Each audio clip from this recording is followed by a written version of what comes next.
Welcome back to iGen Politics. This is a podcast that makes politics engaging and relevant for all generations. This is Victor Shi.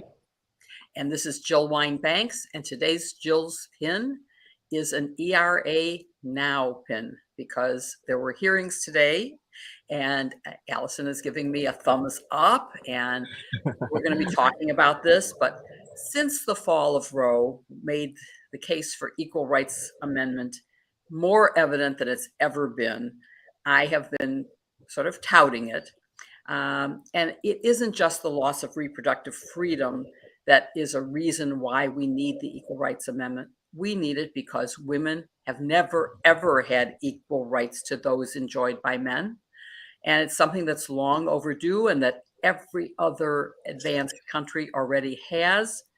And I'm very lucky that today the Senate had hearings about a resolution that could make the difference, could bring us the 28th Amendment to give equal rights to men and women. And that would be wonderful. It's been ratified by 38 states.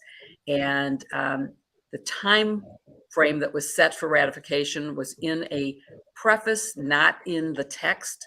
So I think it doesn't count that it has expired.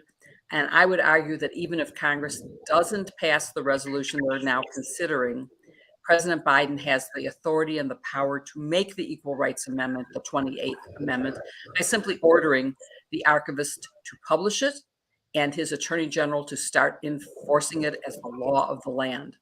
And we're going to talk about all of this with our guest today, as well as an ongoing and much continuing problem of sexual assault in the military. And if there's time, we'll also touch on the latest in Jack Smith's investigations of the former president. And our guest today is the amazing Alison Gill, or as many of you might know her, Mueller She Wrote on Twitter. Alison was a member of the Armed Forces and then worked at the Department of Veterans Affairs as a high-level employee until she was forced out because of her podcast that reported the latest on then special counsel Robert Mueller's investigation. Since leaving government, Alison has been a fearless and consistent voice on legal matters, hosting the Mueller She Wrote podcast, Daily Beans podcast, and a new Jack Smith podcast with Andrew McCabe. We are so grateful she's with us today. Alison, it's so great to see you. Thanks so much for joining. It is great to see you too, Victor and Jill. It's always a pleasure to be able to speak with you. We are very excited, and I am particularly excited and had a chance to just talk to you for a few minutes before we started recording this about the hearings that happened today. The Senate wrapped up a hearing about the Equal Rights Amendment resolution that is pending before it. It's a bipartisan, bicameral resolution. And for those who don't understand what the Equal Rights Amendment is, not just this resolution, but the Equal Rights Amendment, can you just explain to our audience what the words are, what it says, why it's so important for women? Yeah, I mean, it's very basic. It's the Equal Rights Amendment, right? We've been talking about it for 40, 50 years now, that we need to codify in the Constitution that women enjoy the same rights as men. And you and I briefly spoke about some of the frankly ridiculous and outdated arguments against the Equal Rights Amendment. And I remember telling you how some of these, there's the slippery slope argument that, well, if we give equal rights to women, pretty soon they're going to, have their own bank accounts and, and then where will we be, but a lot of these same tropes. And that reminded me a lot of the arguments that we heard in the Dobbs case that overturned Roe, which you brought up. I mean, just to be having 1970s arguments in 2023 is pretty mind-blowing. And then, of course, we talked about, Jill, you and I talked about well, we don't need it. Women are clearly equal to men now. Everything's fine. And that reminded me of the 2013 decision by the Supreme Court that gutted the Voting Rights Act, saying, we don't need pre-clearance for these states. There's no more racism here in the United States. Everything's fine. Everyone's equal. Chill out, and these are, it's depressing and gutting to listen to modern day human beings have these words come out of their mouths as arguments against giving equal rights to women. It blew my mind. So I first came out of the Hatch Act after Watergate. And so my first real involvement in campaigning for the Equal Rights Amendment is 1976. So it is almost 50 years ago that I got involved in this. And I am hearing the same ridiculous arguments now that I heard then. I just want to read some of the language, just particularly for the younger audience that may not have been following this along. Section 1, equality of rights under the law shall not be denied or abridged by the United States or by any state on account of sex. That's basically the heart of what the Equal Rights Amendment is. It says what should be obvious, that men and women should be treated equally within the Constitution, and yet it hasn't been. It took till 1920 for women to get the right to vote, but we still don't have equal rights. And so to me, it's things like when I was debating what pin to wear, one of my pins says 59 cents. And that's because when I first started campaigning for ERA, that's what every woman earned for every dollar a man earned. 59 cents. We were worth 59 cents to a man's dollar. And we have made progress. It's way above that now, but it's not one-to-one. And as long as it's not one-to-one, we need the Equal Rights Amendment. And so have you followed the resolution that was being discussed today? I followed it a little bit. I think you're more well versed on that particular resolution, but I'm sort of with you in that just in the Constitution and what it takes to get an amendment into the Constitution, it seems like the Republicans or people who are against equal rights, let's put it that way, seem to just be throwing up procedural roadblocks. You need the archive to do this. You need a resolution to do this. You have to do this to get it done. And it just seems like adding bureaucratic layers in an attempt to stop women from having equal rights. That's how it feels to me. And so while I'm more focused on what you had brought up earlier, Jill, just the letter of what's in the Constitution for what it takes. So let's get rid of the OLC memos. Let's stop with all of this procedural bullpucky, as Rachel Maddow would say, and let's get on with it. Let's get on with ratifying the amendment. We've got 38 states now.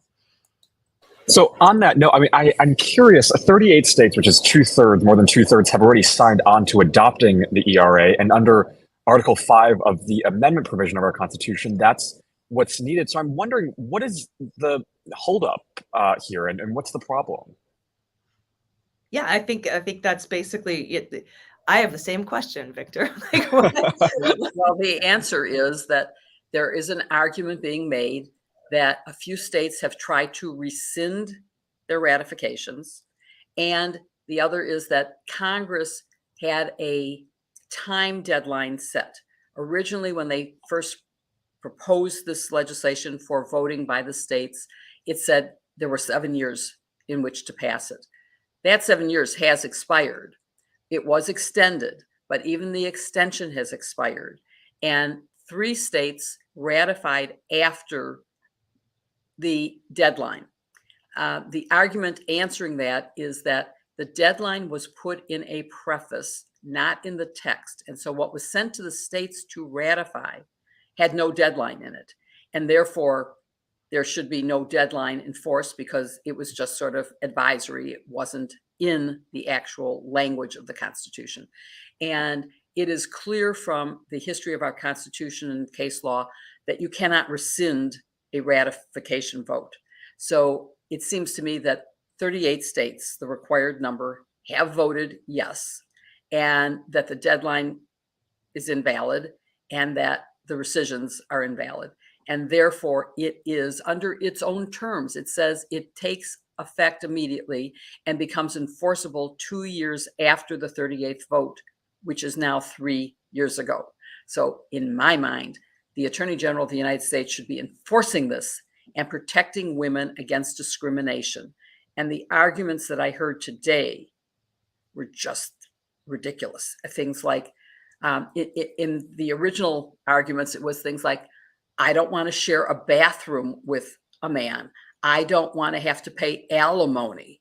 Well, women now pay alimony, and we have unisex bathrooms. And so nothing has happened. Many states, yes, exactly, Allison. I do that again. I love your face. Oh, and many states have equal rights amendments, and nothing has happened to hurt. The arguments today were we'd have, I swear that I can't even say this with a straight face, that the argument is now my daughter will have to play soccer against a team with boys on it, and jails could be unisex, and there would be men and women in the same jail. Well, that's ridiculous. I mean, courts can see differences with distinctions, and there may be differences that justify having differential laws, but most of them don't.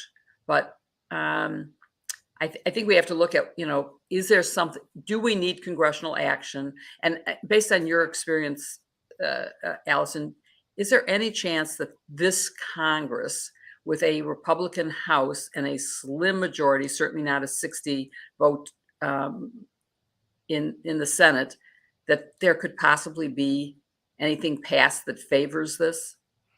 I would say no, because these are similar arguments to why women shouldn't be in the military. And what it reminds me of is we recently, I know that Joni Ernst and Kirsten Gillibrand recently put forward the Military Justice Improvement Act, and it had 67 co-sponsors, and it still couldn't get passed. In the Senate, 67 in the Senate still couldn't get passed. So if they can't pass a simple rule that says rape in the military is bad, I don't think they're going to come together on this kind of a resolution, to be honest. And that deadline is, again, bullpucky. I don't even, it's arbitrary. It's show me in the Federalist Papers where it says that deadlines can be set for adding amendments, for amending the Constitution. That's the most ridiculous thing I've heard. They did use the argument that it's a good thing that they had that, because now things are different and we don't need the Equal Rights Amendment because women are recognized as being equal. Show me that. Show me. Good. So everything's cool now. Mm-hmm. Oh, okay. Well, silly us. Yeah, exactly. So, I mean, I agree with you. I mean, it feels like there's little that this Republican Congress is going to do that's going to help our lives. But if it, can you? Did I go out? You froze for a minute, so start again, Victor. So Alison, I agree with you. There's little that this Republican Congress seems like it will do to help our lives, but I'm wondering what you think President Biden can do. And I think Jill alluded to this earlier, which is it seems like all President Biden has to do is tell the archives to publish the amendment, and it's a mandatory ministerial act. What do you think he can do, and do you think he can do that? Yeah, just like Vice President Pence had to ministerially open the votes and count them. And is not a senator. I think that Joe Biden can have the archivist publish the amendment and have the Attorney General begin enforcing it, just like Jill said. I mean, that's all that's required, and we have the ratifications. Our deadlines were arbitrary. Resolutions are not needed. So I'm 100% with Jill on this one. Just have the archivist publish it, and let's get it going. I have to say there were two strange developments today simultaneous with this hearing, which was there was a hearing on confirming the new archivist, and the decision brought in a case brought by the Attorneys General of Illinois and Virginia was decided while the hearing was going on. And unfortunately, it's a very narrow decision. It doesn't reach the merits on the Equal Rights Amendment, but says that the states don't have the standing to bring the case. So it basically said they can't bring a mandamus action. So that's one methodology that I was hoping might resolve this, that has, at least for now, the Circuit Court of Appeals for the District of Columbia has said no, we're going to affirm the district court, which didn't allow the mandamus action. So it can either go to the full circuit court or it could go to the Supreme Court. But as technical question, how did they not have standing, these states? Because they said that it's not as clearly obvious that the archivist has the grounds for doing the publication. And the opinion just came out, so I'm only on page, I think 16 or 18 of a 26-page opinion. So unfortunately, we had this set for recording now. I will comment more when I finish reading the full opinion, but I can say that it is based on standing. They specifically say in the opening that they are not addressing the merits of whether or not the deadline counts, et cetera. So it's not a devastating opinion, but it's so strange that we've been waiting. This case was argued like last September, I think, and it came out on the day of during the hearings. I mean, what's with that? That's kind of strange. Like something that the DC Circuit Court of Appeals would be like all weird about. I'm interested to read that standing opinion now, because if the states who are ratifying this amendment don't have standing, like who does? I guess maybe an injured party. But I mean, that's all. Yeah.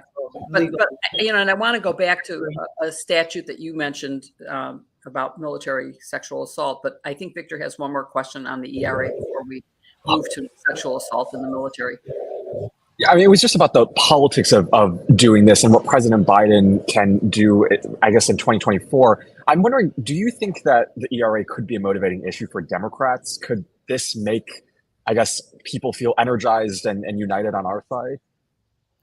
I think it could. It would depend a lot on who's doing that messaging. And also you might run into, well, why didn't you do it in the last 4 years you were president? Why are you saying that you'll do it in your next term? And why didn't you do it before? But I mean, obviously it's an issue that can be run on if the messaging, I think, is done correctly. Yeah, I hope so. But you mentioned that another resolution didn't pass, even though it had 67 sponsors. Can you talk about what that? I'm not familiar with what that is, and I'd love to know. Yep, that's the Military Justice Improvement Act. That would have taken the decision as to whether or not to prosecute rape out of the hands of commanders on base and put it into a separate civilian DA type or US ASUA type of unit. Where those experts would determine, because if you're a commander of a base and you have a bunch of military sexual assaults on your base, you are not want to prosecute them, because then you get known as the guy or the lady or whoever who has a bunch of military sexual assaults in their command. And so it was Joni Ernst, who I believe has a daughter at West Point that was experiencing some harassment at West Point. And of course, Kirsten Gillibrand, who since 2012, when I appeared in The Invisible War and we spoke with her, has been advocating to get that decision out of the chain of command. Sometimes it's the commander who is the assailant. Sometimes it's whoever has assaulted you is in that chain of command. And so there's a giant conflict of interest there, and there's a motivation to sweep it under the rug so it doesn't show up on your command that you've had this type of a crime committed. And they were able to get 66 co-sponsors, including Kirsten Gillibrand in the Senate. They had a super majority to pass this bill. But for some reason, Democrat Jack Reed from Rhode Island wanted to take it out of billhood and put it in his committee in the NDAA and put it in the NDAA. Kirsten Gillibrand and folks like myself were like, no, it'll get watered down. And he's like, no, it won't. Everything will be fine. And lo and behold, it got watered down. And the decision to prosecute those crimes is still in the hands of the commanders. And so it's disappointing on many levels. And I've been asking people who are friends with Chuck Schumer and Jack Reed to explain to me why you took this vote off the floor when you had plenty of votes to pass it. We had a Democratic majority in the House. It will never pass the House now. They couldn't get anything past this Republican House at this point, nothing that would help voters, because, they're there to destroy the government because they hate it. But, neither here nor there, but that should have been passed. That's a bill that should have been passed and simply wasn't. And now it's, we've taken some baby steps. They've put the prosecution in a little office within the Pentagon now, but it's still in the chain of command. So I don't. It's so interesting because, first of all, I don't know why this is a political issue. It just doesn't seem political to me. Second of all, you may know I was on a committee looking at sexual assault in the military during the Obama administration. And my understanding was, well, when our appointment, our jurisdiction was specifically excluded looking at whether we could take this out of the chain of command. That was not a remit to us. But I have to say that in our hearings, what we found was that there was a lot of acquittals because cases were now being prosecuted that were really weak. And the reason was that commanders had come to realize that they would suffer more for ever saying no to a prosecution and that would be held against them. So they were authorizing prosecution of cases where the staff judge advocate would say, this is a losing case. This is a he said, she said, there is no other external evidence. This should not be prosecuted. And so I have this sort of, I'm torn between saying, yes, I clearly see the conflict of interest. And you are right, the commanders are held responsible for having too many sexual assaults in their unit and for not controlling their troops. But I then saw this other thing where I saw the acquittal rates skyrocketing because commanders were in fact saying, I'm not saying no. Oh yeah, yes, there's a complaint, we're going to prosecute it. Yeah, so and that commander is not well versed in the law and shouldn't be making that decision at all. Now, if you've got JAGs or CIS or actual attorneys in a whether it's civilian or at the Pentagon, like making those decisions and making them properly with a legal background and an understanding, then that also alleviates the problem that you're talking about, which is, well, just prosecute them all, without understanding what kind of evidence needs to be had to obtain and maintain a conviction upon appeal and, everything that a prosecutor, considers during that prosecutorial discretion and evidence gathering part of their job. And didn't Secretary Austin and the newly appointed committee to look at sexual assault recommend taking it out of the chain of command? I believe they did it first, but then they sort of changed their wording a little bit. I would have to go back and look at that to be sure. But I know that that they continue to get a lot of pushback from the commanders and the folks in the military, the people on the ground. They want to retain control over that, whether they're telling them to prosecute or not. They really are reluctant and have been for over a decade to give up that.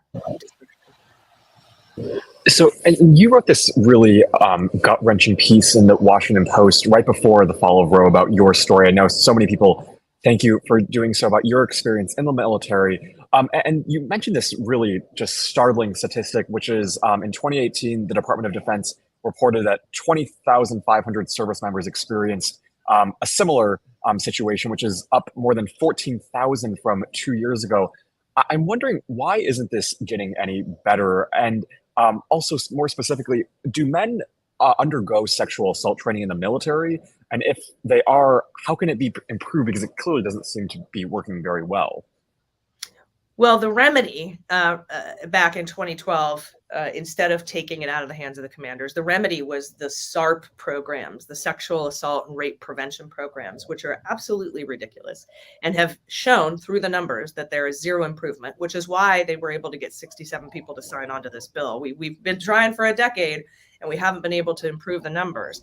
And some of their programs were, hey, take a buddy with you, the buddy system. Or one of their ad campaigns was ask her when she's sober. So just absolutely ridiculous, like victim blaming stuff that didn't work. Shocker. But the government likes to try things and fail a bunch of times before anything actually gets done. And that's just, they're very reactionary instead of proactive.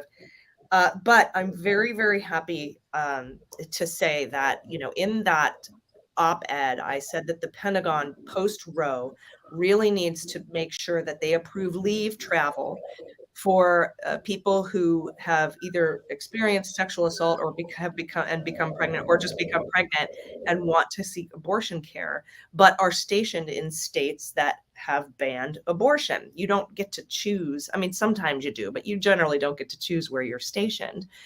And I said, the first thing we have to do is approve the leave and make it a no questions asked thing.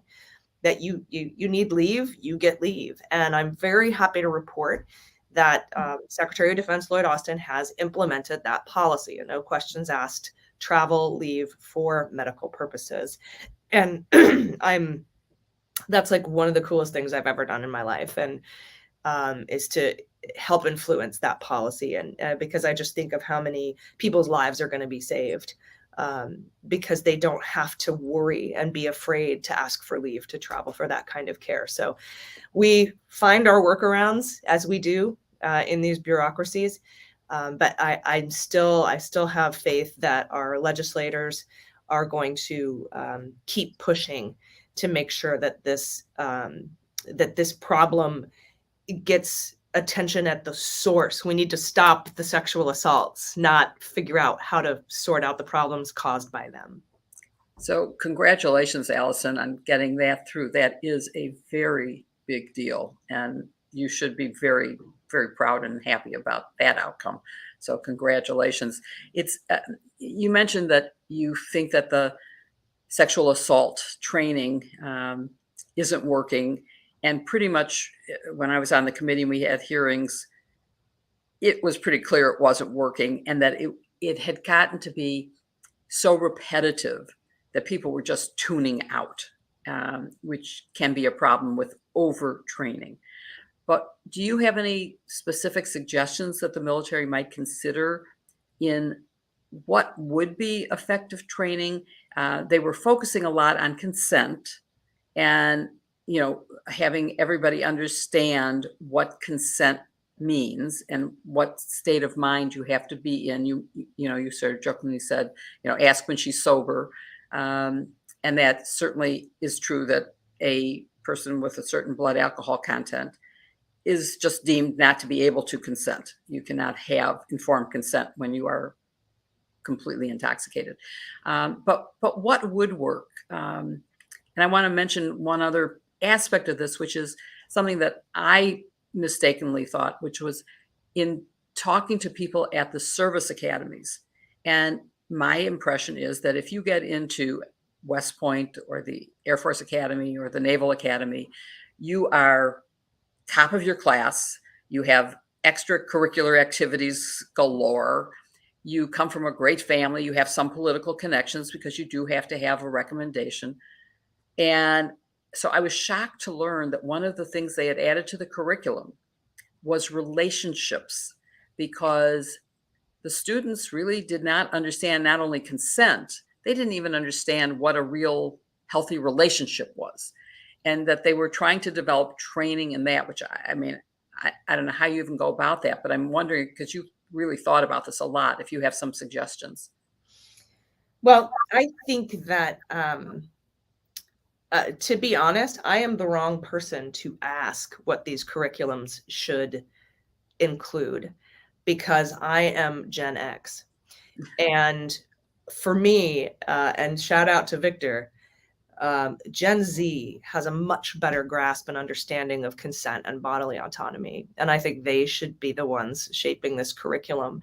And I have a lot of hope and faith that, well, how do we solve this problem? I think it will eventually solve itself, because we're going to age out, and it's going to be Gen Z that's going to be taking over these spots. And I have found that young people, particularly post Me Too, and especially with gender fluidity the way that it is, and understanding bodily autonomy and consent, I feel like young people have a much better grasp on this than I do. I mean, I know a lot about bodily autonomy and consent, but that's who I would be asking. I would be putting together a commission of young people, maybe put Max Frost in charge of it and say, figure out a way that we can train the old dogs in the military to understand what these concepts mean in a way that is generationally more well understood by young people today. And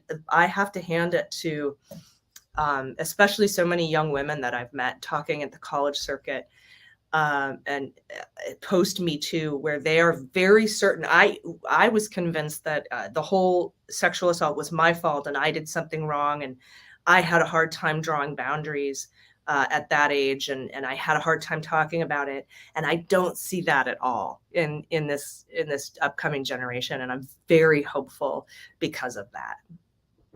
It's so interesting that you mentioned that, because even on the college level, one of the things that everyone has to go through are these sexual assault trainings. And I was talking with a friend about it, and we were wondering, like, who makes these trainings, because they don't speak to our generation. And a lot of people, the tendency is just to kind of move right past it. And it's like, one of the things I was talking about with someone I know is, even the idea of consent now, I mean, that's kind of, we view as the floor and the ceiling, when it should just really be the floor. And it's like, I think a lot of these trainings just kind of view consent as something that you should understand, and that's kind of the end of the story. But that's just not the case. And I think it gives young people a kind of a false sense of what it's like. And I agree with you that, hopefully we can get Maxwell Frost and other young people to form these trainings, because I think they can really understand and kind of speak to what young people actually kind of seek with these trainings. So I completely agree with you. But I do want to switch to a podcast that you co-host now with Andrew McCabe called Jack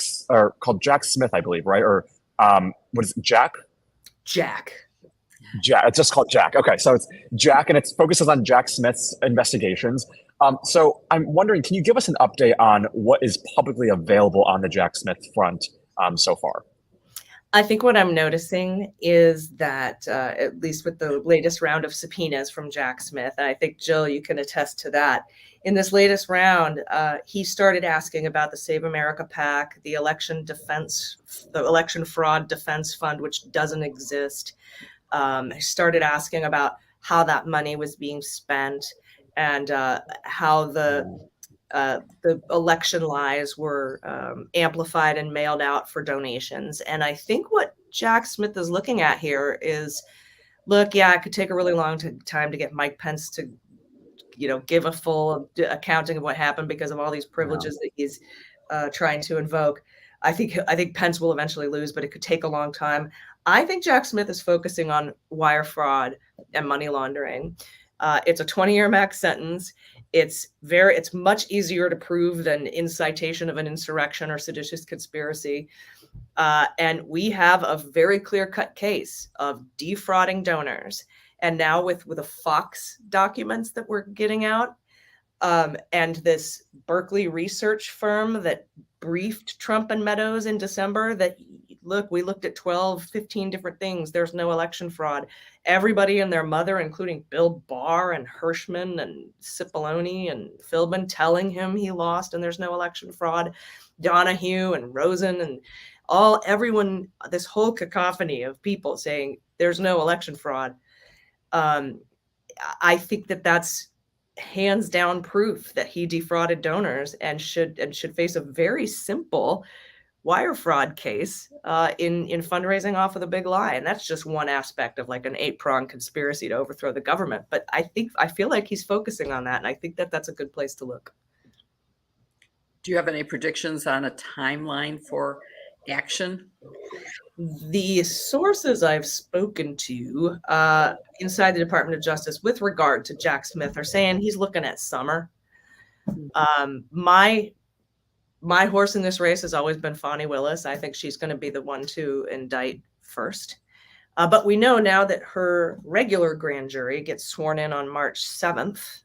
So unless she wrapped everything up real quick and there's going to be indictments this week, I think we're maybe looking at more of maybe a month and a half from now on the Fani Willis timeline. But, everybody together can say, whether it's Fonnie Willis or the Manhattan District Attorney Alvin Bragg or the Department of Justice, Jack Smith, Merrick Garland, it's been over 2 years. And I think because we're seeing subpoenas of Meadows and subpoenas of Pence, these are people, and Jill, you said this, these are people you subpoena at the end, not at the beginning. So I think we're getting close to a resolution on a lot of these criminal investigations. It'll just be now, I think it's just a matter of who goes first and when. And I think that whoever goes first is going to open up the floodgates for a lot of others. It's just my personal. I'm not a betting person, and I hate predicting something that we're going to know within months anyway. Exactly. But that said, I mean, you have to just sort of wind through your head and go, well, there's the New York DA and Stormy Daniels. There's the New York Attorney General and huge civil damages. There is the Fulton County DA and any one of a dozen different crimes that she could ask a grand jury to indict for.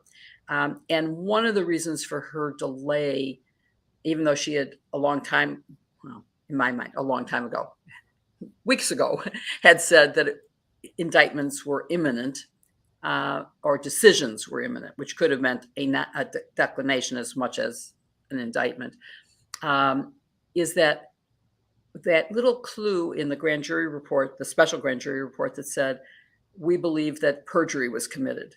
And so people who were witnesses might now be subjects. And she may be working with them to say, I won't indict you if you tell the truth and cooperate with this investigation. And so that she's postponing action to get the truth from people who appear to have dissembled before the grand jury. That said, she can't wait forever. She's going to have to act at some point, and has to decide between the broad indictment for this wide-ranging conspiracy to take down the election and to defraud the government, or whether it is a narrow charge that, or even a RICO charge under Georgia law. So she has a lot of options, and she also has to deal with the fact that under Georgia law, unlike anything I've ever been part of, the grand jury is told that they can share their experience with the public. And the grand jury foreperson did that. Did you get to see Emily Corr's interviews? I did. And it having followed federal grand jury procedure for so long, I was like, what's happening? And Judge McBurney put my allayed and assuaged my concern, saying, hey, we're a transparency down here. We could talk about this. She didn't violate any rules. She did exactly what I told her not. She didn't do what I told her not to do. And but yeah, I'm with you on this. And I think I understand everybody's kind of frustration with how long this is taking. We had the 5-month delay in seating the special purpose grand jury. We've got the delay between the special purpose grand jury and the regular grand jury. We've got the perjury thing that she's might be looking at. On the DOJ side, Scott Perry slow walked reviewing his own emails and added 4 months to that whole investigation. We've got Trump trying to get a special master and going through the 11th Circuit, trying to delay the documents case. I mean, this kind of obstruction and delay, make no mistake, is 100% the fault of the people who are being investigated, or just sometimes bureaucratic stuff that takes a minute, because, the government, we were joking, imminent in the government means weeks, and soon means 4 to 6 months, and we're wrapping up means by the end of the fiscal year, So I think we're seeing a lot of that. But no, yeah, I did see her media tour, and I noticed she's quiet now. Yes. Yeah. Certainly, I mean, if you were caricatured on Saturday Night Live, it might encourage you to shut down a little bit, I would think. Yeah. Well, so Alison, you mentioned the Fox News case, and yesterday there was some very interesting news about exchanges between Rupert Murdoch, the board of the parent company of Fox, and how they knew that what was being peddled was a lie, but they still allowed it to happen. Do you feel like this Dominion lawsuit could be the beginning of the end of Fox as we know it? It depends on what the prayers for relief are and if they're granted. I am hoping. I think there'll be a monetary settlement. I think they'll win. I think they'll be able to prove malice. I don't think they'll do it in a summary judgment, but I think it will go to trial. But I think they'll be able to get a settlement. But what I would also like to see, and maybe Jill, you can speak to this because I know that they had to do this with Smartmatic, but Fox should be forced to go on the air and tell everyone that they misled viewers and that there was no election fraud. And they should be forced to do it on all their primetime shows multiple times over several months. I don't know if it will spell the end for them. I think what more spells the end for Fox News is the super right-wing Trumpists going to OAN and Newsmax and the more centrist people going over to CNN.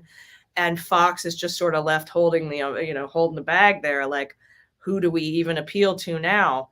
Now that it's out of the bag that Hannity thought Trump was disgusting and all these other things. But will Fox News viewers learn about this? That is the big question. And I'm, like Rupert Murdoch says, it wasn't about the truth. It wasn't about red or blue. It was about green. It was all about money. And it's just up to the Fox viewers as to whether or not they realize that they were completely duped. I agree with you 100% on that.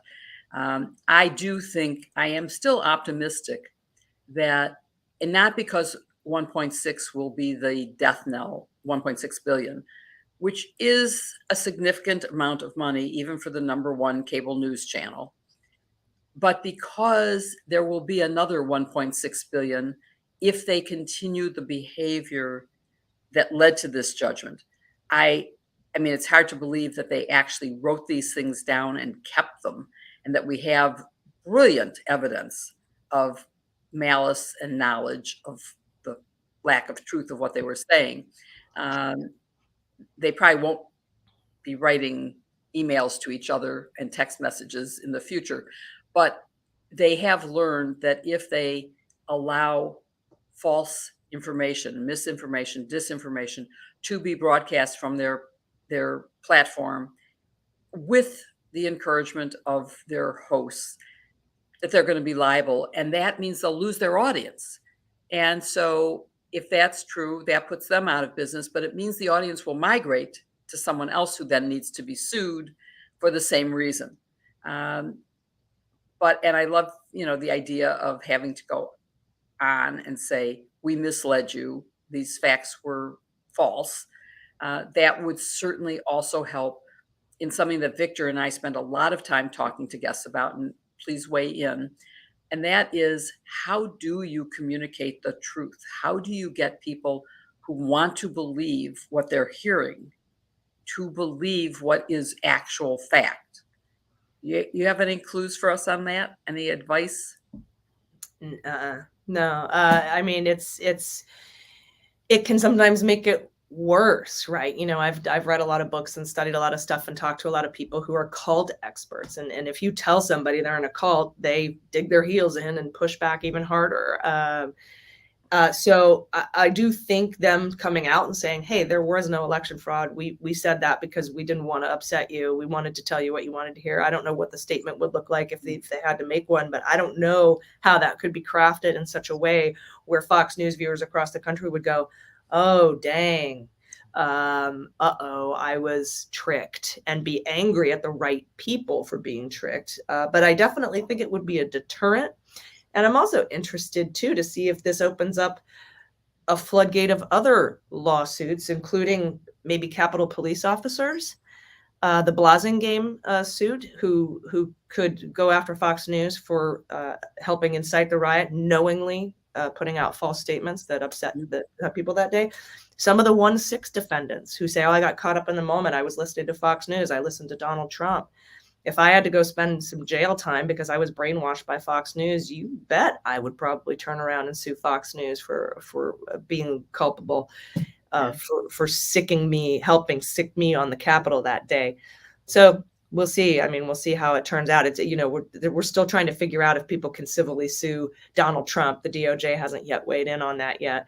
but you can definitely civil sue Fox News. So we'll see. But they're going to not have a good day for a long time, and that pleases me. Yeah. Right here as well. Alison, thank you so much for joining us. This was such a phenomenal conversation. I learned a lot, and I'm sure our audience did too. Thank you so much for all that you do. Yeah. Thanks. Thank you, Victor. Thank you, Jill. Thank you for this amazing show that you put out. I think it's so important that we talk about multi-generational issues and how different people have different views on things. I think it's such a huge contribution to the body politic. So thank you for the work that you do. Thank you. That's so sweet. Thanks. Thanks so much, Alison.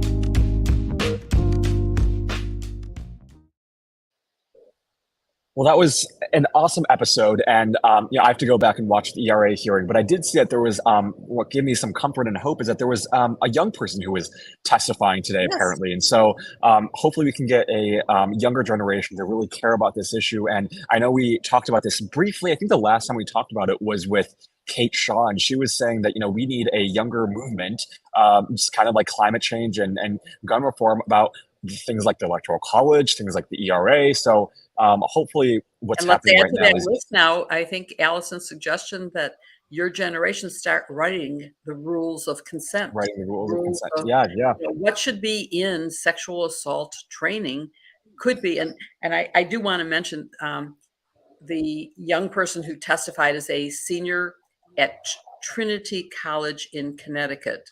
Yep. And she was amazing. She appeared on Broadway in the play What the Constitution Means to Me, which is a play I have recommended, which is Can you believe that that's where the same college that Tucker Carlson went to? Just saying that two very, very different people. But what? Maybe I have anyway. Is it in Connecticut? I think I have in Connecticut. Yeah. Trinity College. Yeah. Okay. All right. So she did go to that college, but she was very well spoken. She was going to a law firm as a paralegal when she graduates in May. I suspect that she won't be done by being a paralegal, that she will either go to law school or she'll enter politics, just because of her passion and her being able to articulate why we need the ERA. And it's not just for reproductive health care. It is for so many other reasons, including sexual assault in the military, including gender pay gap, including a million other things. Yeah, so it was quite amazing. The one thing that we were going to talk about for our chit chat today is this new CDC data, and I have some of the top lines here. Last week, the CDC came out with some really disturbing new figures, and it shows that the number of teen girls who, quote, felt persistently sad or hopeless increased drastically from 36% in 2011 to 57% in 2021.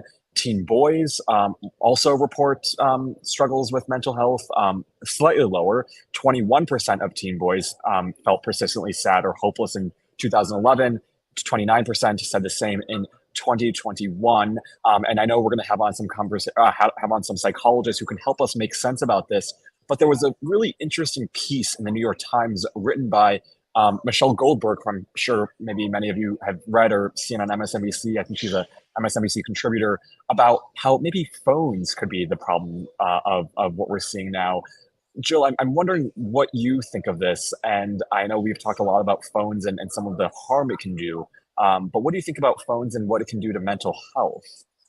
So, it's such an interesting thing because, of course, I lived through my college years and law school and beginning of my practice without a computer or a phone. They didn't exist. Right. So I didn't have apps.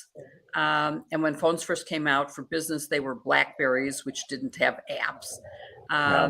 And you and I, in some ways, despite the age difference, we actually talk to each other on the phone. I mean, you actually call me and say hello, and we talk. We have a conversation. And so that's one use of phones. I go to restaurants and I see two people sometimes man and woman, sometimes two of the same sex, sitting at a dinner, not talking to each other, both of them holding up their phone and reading their phone. And I'm like, what's the point of being out to dinner with someone if you're not going to have, Yeah, yeah, you know, one thing to say when you're having a conversation, well, what's the name of that movie that we're talking about? And then you take out your phone and you look it up, and you can then have a good conversation. That's very different than individually being engaged with your phone and not the other person. Um, but having said that, and I did read Michelle's piece, and I read another piece also in the New York Times, it talks about the studies that are 55% say it's because of social media, and 12 studies say it isn't. So it's an overwhelming number are blaming phones. I think there are plenty of other reasons why people might be depressed today. We are heading toward authoritarian dictatorship. We have a climate crisis. We have a mass shooting crisis. yeah, yeah, I mean, there are legitimate things to be worried about, and facts no longer matter. In my yeah. era, I felt I had some power and I had facts and data. So I worry about, I don't want to jump to the conclusion. In this other article in the New York Times, it did say that there was a psychologist who had some solutions, which were, parents need to be parents, and parents need to be responsible. And parents need to say, okay, you're 12 years old. You get to have a phone to make phone calls in an emergency. And you're 13, you get to have a phone where you can then text.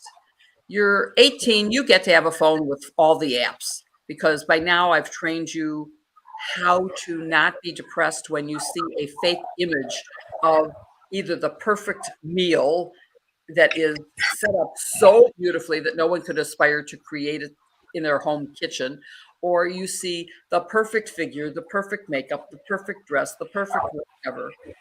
That doesn't exist in real life. You can't aspire to Right. that. You will be depressed. I don't want you to see that until you're old enough Yeah. to do it. Um, And that's the problem with social media, though, is that well, yeah, and that's the problem with social media is that it is so much comparison, and you have people who set up photos, and you see, the type of posts that a lot of people post are they're with a big group, and it makes people feel like, if you don't have many friends, it does, I think, increase the feeling of loneliness to see what's going on social media. Everyone is kind of staged, and there isn't any sort of like meaningful, at least, connection on social media, in my view. But I agree with you.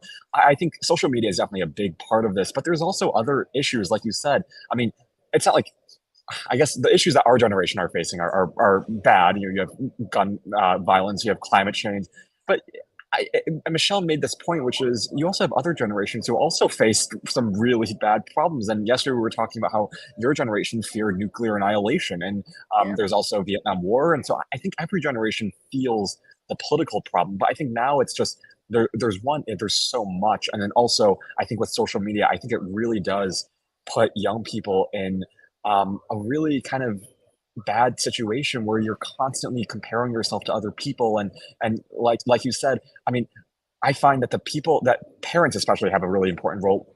My friends who are forced to put their phones away during dinner don't pull their phones out when I'm talking to them over dinner. It's the people who usually they're not required to put their phones away during dinner, that they feel comfortable taking their phone out when I'm with them. And sometimes I'm like, well, okay, what's the point of me being with you if you're on your phone? So I try not to be too outspoken about it, but it is kind of when you're out with dinner with someone, put away your phone. And parents, I think, have a big responsibility to enforce that. And I agree with you. I think there should be steps that at certain age you don't have a phone with apps, but hopefully also social media companies can have a role in this and blocking certain types of maybe content or footage from being shown to a certain audience.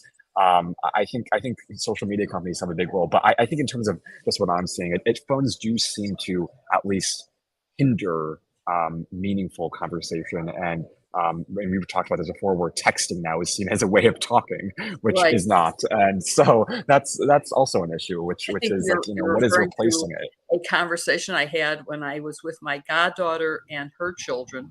Yes, And yes. someone came up to her and said, "Oh, I just talked to your son." And she said, "You talked to my son?" He said, "Well, yeah, we were texting." Uh, And we all laugh because texting is not having a conversation. It's yeah, not the same thing. But to your generation, texting yeah, is yeah, a conversation. And I'd love to hear from your generation about what they think of this issue, both in terms of what is the cause of the increased depression that your yeah, generation yeah. is suffering, and what is the solution? And do you think parents need to set parameters? Do you, Mhm. what's the answer? I'd love to hear more on this. It's a fascinating, interesting, and important discussion. Yeah, yeah. I We agree. Well, we'll have definitely have on. Sorry, you were saying? No, I'm just saying we need to solve the depression of your generation. Yes, absolutely. And if phones really are the thing, hopefully we can set up guardrails so that future generations don't fall prey. Because I can tell you, people are using phones and iPads and electronics starting at a younger age, and it's terrifying to me at least. I mean, I got a phone when I was, I think, 14 or 15. Mm, I'm now seeing people at restaurants, parents of people with 4-year-olds, they put up an iPad and that's how they, yeah. keep their children from not making any noise. And that to me is terrifying. They're starting to use electronics at like little tiny ages, and so it's not getting better, at least the electronic use. But we'll have on many, we'll have on some psychologists and also some people who can talk about this because it's a really interesting and important topic, we think, and something that isn't getting much attention. So stay tuned for that, and stay tuned for episodes next week and the week after, and every week after that. We have on Maxwell Frost next week, who is a really amazing member of Congress. He's a Gen Zer, can talk about some of the issues that we talked about today. And then we'll be back every week after that. So be sure to like and subscribe to youtube.com/Politicon so you don't miss an episode of iGen Politics. And also wherever you follow your podcast, you can subscribe and follow us there. So leave us a 5-star review and rating if you follow us on Apple Podcasts. It helps us tremendously. And we will see you again next week. Thank you so much for listening to this episode of iGen Politics.